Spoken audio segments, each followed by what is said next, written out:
Nous sommes le 7 juin 2014 à l'ère de la Boire.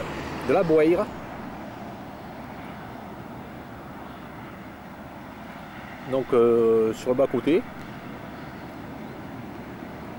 je me suis arrêté en sortant. Je me suis arrêté et de suite, je vois un petit cérambycidé. Je pense que c'est un cérambycidé et c'est très rare de voir un cérambycidé de ce type. Donc je montre ça par rapport à mes doigts. Voilà. Il est très joli, roux, et il fait, presque, ouais, il fait 2 cm de longueur. Voilà. Donc on compte les articles là. On ne voit pas souvent des cérambycidés de ce type. Voilà. Beaucoup de chance de tomber dessus. Donc voilà comment est l'air de la Boire.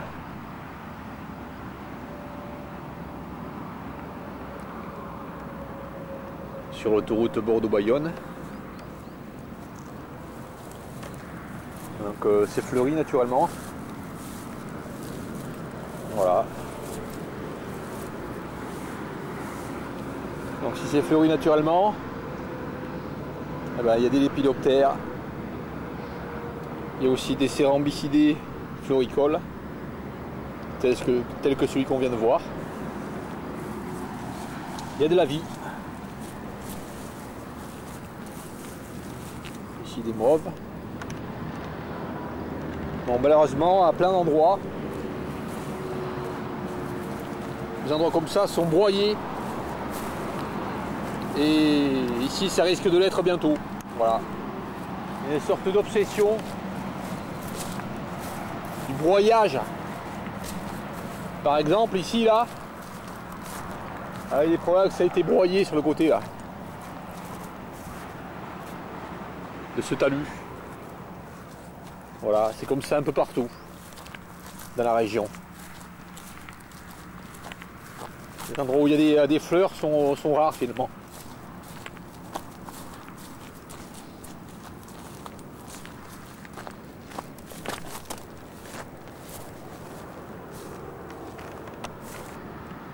Ici, là, chose rarissime, ce sont des aubépines qui sont plantées là.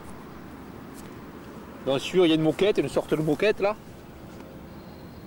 Vraiment très épaisse, quoi, tenue avec des barres de fer. Donc ce sont des aubépines, c'est très bien qu'il y ait des aubépines. Mais à côté, il y a d'autres plantes que je connais pas là. Je sais pas ce que c'est, voilà. La plupart des plantes là, ce sont des aubépines. C'est très bien ça. C'est étonnant qu'ils mettent des aubépines. Voilà, mais à côté, il y a autre chose. Voilà. Donc ici, là, je sais pas ce que c'est comme plante. Je regarde. Là, c'est des viornes ou je sais pas quoi, je sais pas. Un peu plus loin là. Également d'autres plantes. Ça sont des sortes de rosiers. Je sais pas d'où ça vient, ça fait des roses. J'ai vu ça dans des jardins déjà.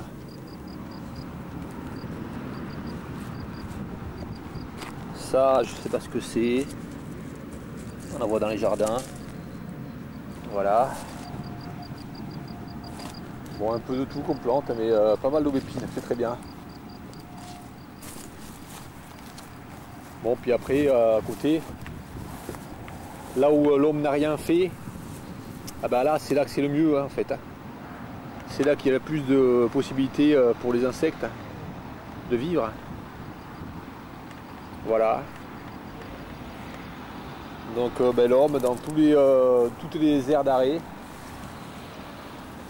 la plupart autour de Bordeaux, toutes ces plantes qui pousseraient naturellement sont bien broyées, et rebroyées, et rebroyées. Il y a tellement de broyage, si fréquent,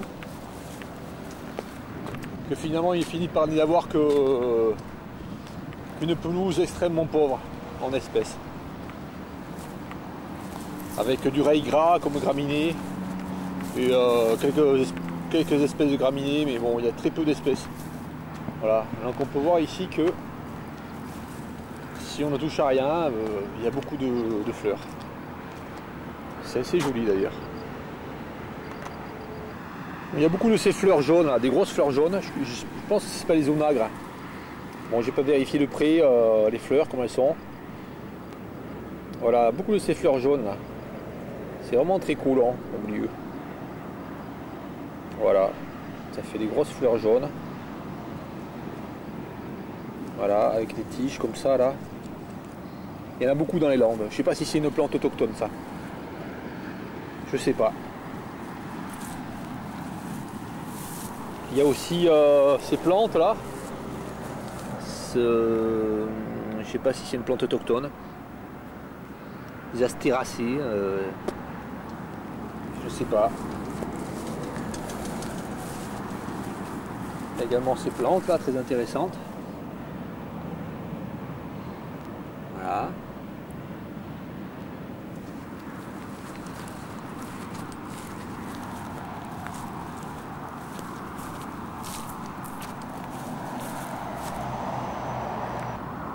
Alors il y a cette fleur aussi là de temps en temps, mais cette fleur je pense pas qu'elle soit venue ici naturellement, puisqu'ici il y a plus, enfin, de cette espèce là il y a plusieurs variétés. Il y a une variété qui est naturelle, une variété qui est cultivée, qui est beaucoup moins intéressante pour les insectes. Voilà.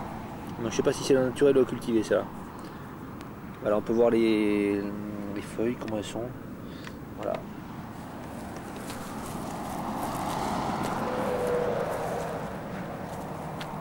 Bon, c'est vraiment une chance inouïe de retrouver ces cérambycidés là, parce qu'en fait, en tout début, parce qu'en fait, maintenant je trouve plus de cérambycidés, plus du tout. J'en ai vu un seul et unique. C'est très rare de trouver des cérambycidés comme ça sur les fleurs. Il faut regarder des kilomètres et des kilomètres de fleurs. On n'en voit pas. Bon, des pieridés là, beaucoup. Des abeilles, pas tellement d'abeilles, non. Des cirfes surtout. Non, des abeilles, j'en vois pas, des abeilles. Des cirfes. Bon, tout ce qui vient sur les fleurs là. Ces crucifères attirent énormément les insectes. Alors là, ils ont mis un tapis là encore. Ils ont planté toutes sortes de plantes là.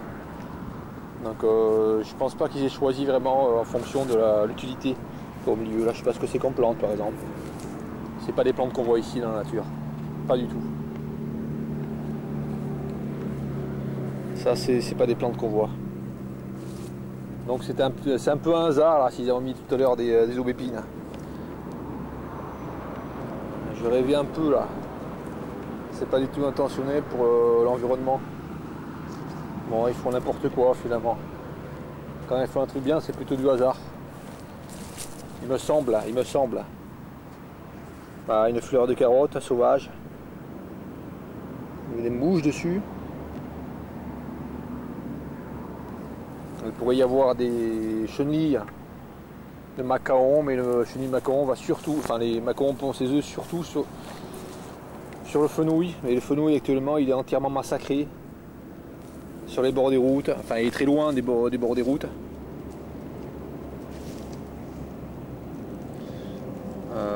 Là c'est quoi? Du millepertuis, je pense que c'est du millepertuis.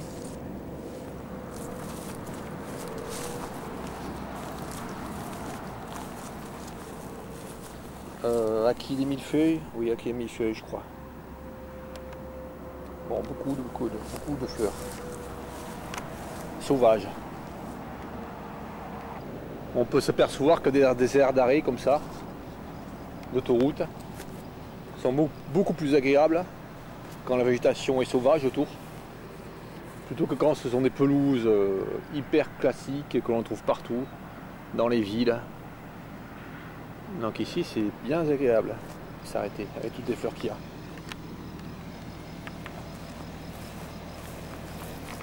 Bon, je me dirige vers les sanitaires parce que je vais voir s'il y a des cérambycidés qui ont été attirés par la lumière, qui sont encore vivants ou alors qui se sont fait écraser. Voilà.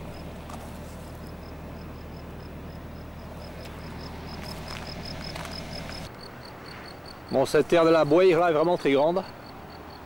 On voit l'étendue qu'elle fait là.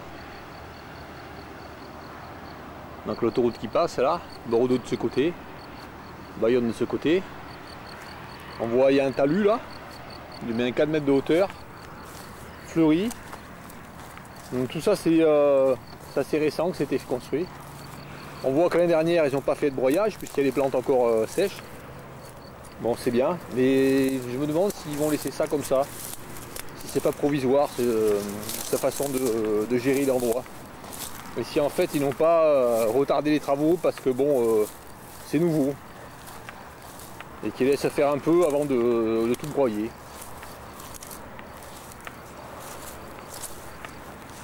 Parce que le principe dans un genre comme ça, les aires d'arrêt, toutes les plantes sont broyées. À Bordeaux c'est comme ça. Un satyriné, c'est un myrtille là. C'est extrêmement classique. Là, on dirait un xylocope. Ça ressemble à un xylocope. Mais par contre, c'est 2 fois plus petit qu'un xylocope. C'est bizarre. Un xylocope vraiment en nain, quoi.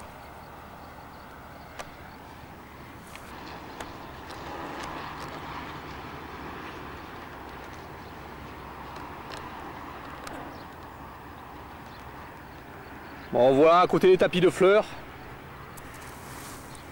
il y a de vulgaires et laids tapis de synthétiques dans lesquels sont faits des trous et dans lesquels sont plantées des plantes qui viennent de je ne sais quelle contrée. On va voir ça maintenant de près.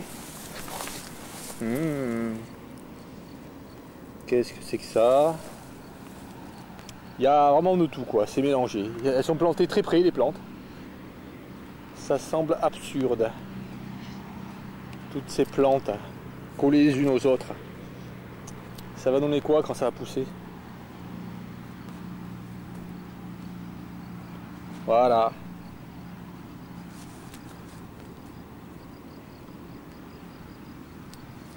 Voilà, ça t'a trouvé, été remplacé par des joncs. Les ajoncs.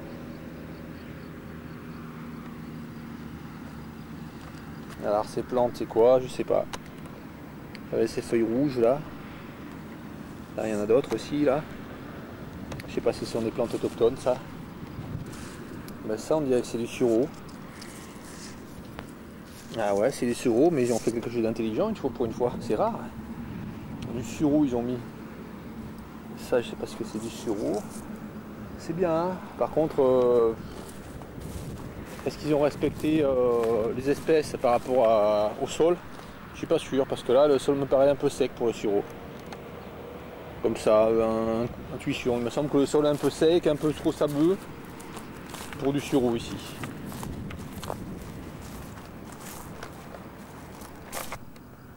À 5 mètres plus loin, là, je regarde, ce sont des bourdaines qui sont mises là, dans les trous.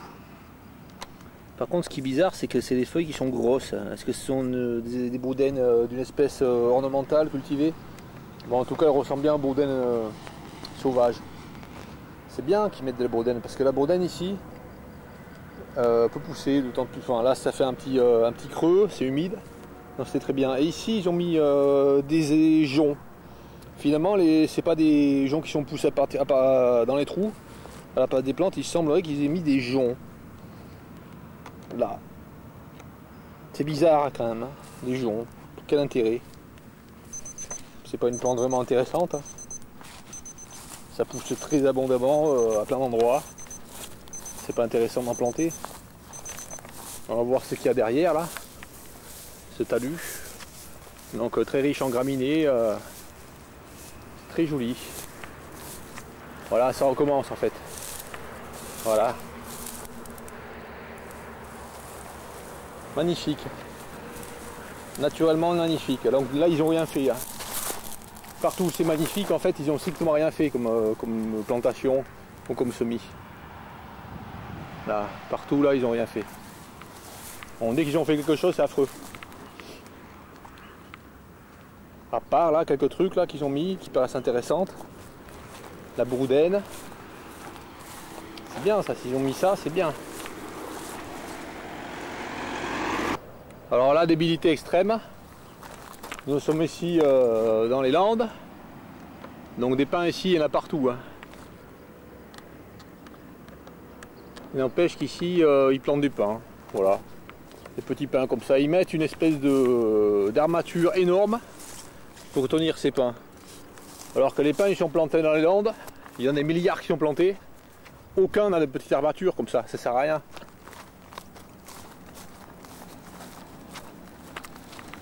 Donc là, on voit que la terre est mise à nu. Ça semble pas naturel. Bon, c'est neuf aussi. Bon. Alors là, ils ont mis un chêne. Ça, c'est extrêmement rare. Ils ont mis un chêne. Voilà. Et par contre, au sol, ils ont mis un tapis. Un gros tapis. Là, on voit l'épaisseur du tapis là de mousse. Je sais pas si c'est synthétique ou de fibre naturelle, ça, mais c'est vraiment d'une débilité, je trouve. Ça peut être de la fibre naturelle, hein, espérons. Hein.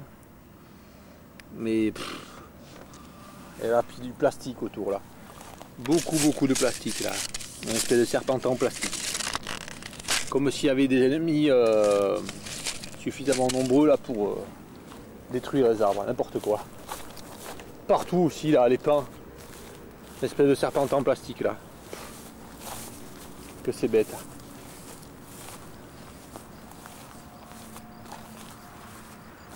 Bon, il y a du plantain ici. De temps en temps, il y a du plantain. Donc il pourrait y avoir beaucoup de mélités. Mélités du plantain, mélités des centaurées, mélités orangées. Bon, comme ça c'est neuf ici, là, il n'y a rien, ça n'a pas le temps de s'installer. Voilà, encore des arbres là. C'est incroyable. Alors si c'est des chênes, ça serait vraiment un des rares endroits où ils mettent des chênes. Et puis là-bas, on voit des pins. On voit des pins. À côté, la forêt de pins. Les Landes. Et puis les mecs, ils sont très fins. Ils mettent des pins dans le parc, comme s'il n'y avait pas assez de pins.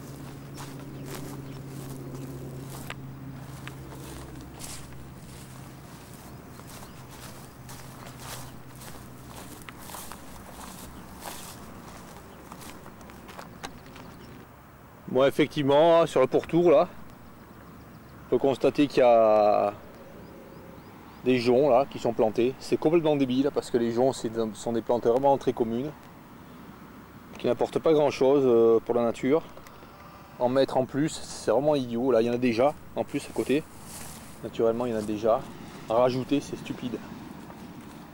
Ça témoigne du manque de connaissances évident des gens qui s'occupent de cet endroit ici.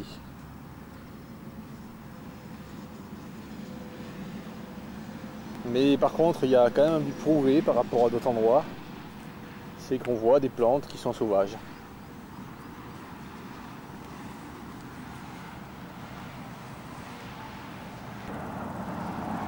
Un peu plus loin, une pierrie de la Rave, pas du navet cette fois. Jusqu'à présent, c'est surtout les pierres du navet que nous avons vues. Donc ça, c'est une pierrie de la Rave ou alors de l'ibérite, pourquoi pas. Il faudrait voir la face supérieure des ailes, surtout pour identifier.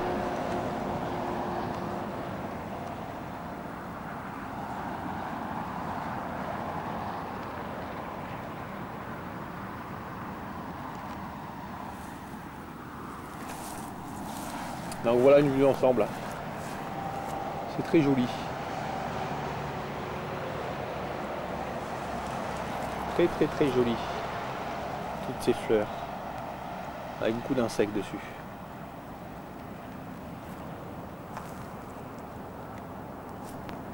Alors juste un épi, là, un petit insecte qui semble être un insecte intéressant. Enfin, c'est un insecte, c'est pas une chrysomèle, ça, c'est autre chose. C'est plutôt un scarabéidé. Voilà, il était juste à mes pieds là, au bord, à l'entrée. Voilà, je sais pas si ça tombe d'un pare-brise d'un véhicule. En tout cas, c'est pas souvent qu'on voit ce genre d'insecte qui s'apparente à l'anaton. Je me sens bien que ça s'apparente à l'anaton. Je vais voir les antennes. Oui, on voit les antennes qui sont coudées. C'est bien un scarabéidé. Les antennes coudées, comme les hannetons. Comme les hannetons. Voilà. Ah, je vois pas bien là. C'est pas évident à montrer ça. Voilà. Il faut être très minutieux. Là. Voilà. Donc il fait à peu près 1 cm de longueur. Même pas. Voici, juste 1 cm de longueur. Métallisé, vert foncé métallisé. On voit pas souvent des insectes comme ça.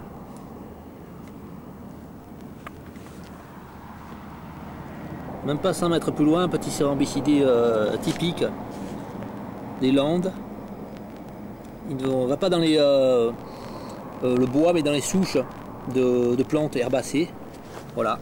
Il y a beaucoup de ces insectes en Espagne, de ce type-là. Et aussi dans le sud de la France, voilà. Un cérambycidé avec des rayures, comme ça. Il y a beaucoup d'espèces comme ça.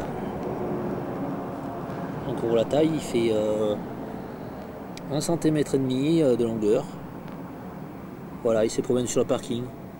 J'espère qu'il va. Je vais le mettre ailleurs, je veux pas qu'il s'y fasse écraser. Voilà, par les gens qui marchent. Je vais le mettre sur les herbes là-bas. Voilà, je le mets là, dessus, là. C'est pas son endroit là, mais bon. Voilà. On observe beaucoup de choses finalement ici. Quand on se donne bien la peine de regarder.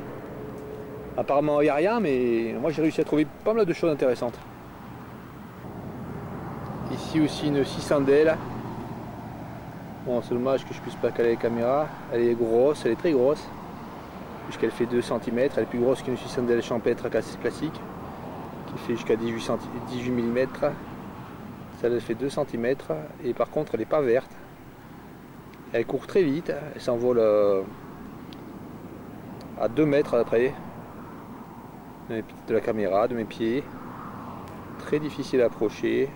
Voilà, c'était cicindelle. Je vais essayer d'approcher un peu pour la filmer mieux. Elle court à une vitesse incroyable.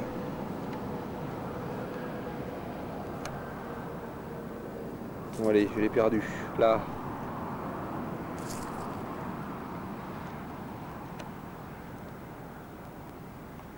Ah, c'est difficile, très difficile.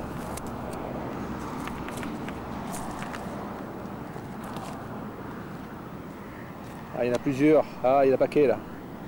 Ah, ici c'est une population de cicindelles qui sont noires. Noires et grosses.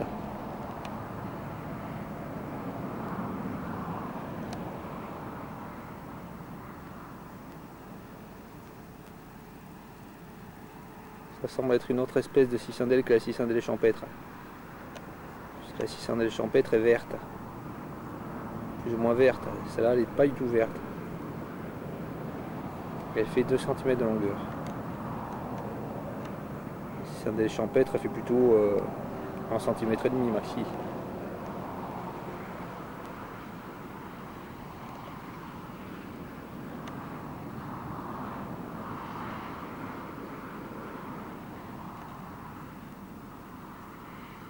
Voilà. Bon, ben, beaucoup d'insectes, hein, finalement, vus ici. Beaucoup d'espèces différentes.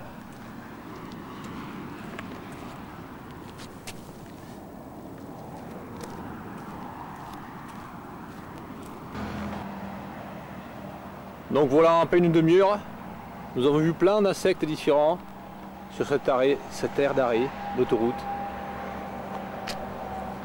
Sur l'A63, sur l'autoroute entre Bordeaux et Bayonne. Voilà.